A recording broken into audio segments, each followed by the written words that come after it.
ISTQB Foundation Level, question 507. What would triggers the execution of maintenance testing? A. Inspection results and migration. B. Inspection results and modification of the system. C. Modification and retirement of the system. D. Alpha testing results and migration.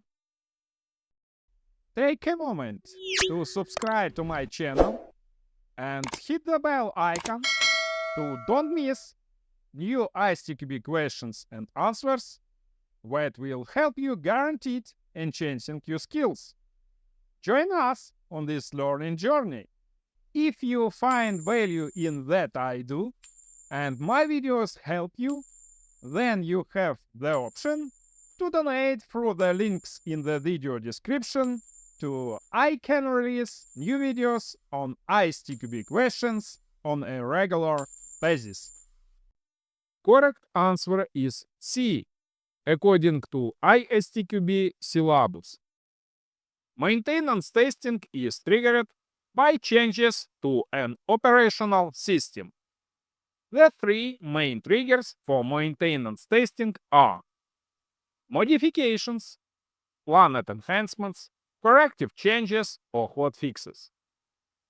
Migrations, moving the system to a new platform, environment or technology. Retirement, decommissioning the system, which may involve data archiving and validation. All the rest of the answers are wrong. Answer A is not correct, because inspection results are not direct triggers for maintenance testing. Answer B is not correct, because inspection results are not direct triggers for maintenance testing.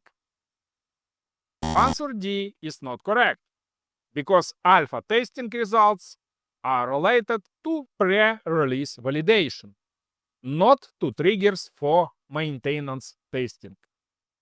My recommendation: please remember triggers of maintenance testing to pass STFL exam. Explanation. Finally, let's look at the section 2.3 maintenance testing in the ISTQB syllabus, where we can see that the triggers for maintenance and maintenance testing can be classified as follows: modifications, retirement. This is fully consistent with the correct answer C. I sincerely believe that you are on the right way and won't miss such a unique opportunity to prepare for ISTQB Foundation level exam very thoroughly according to my YouTube channel for absolutely free. Don't stop, never give up.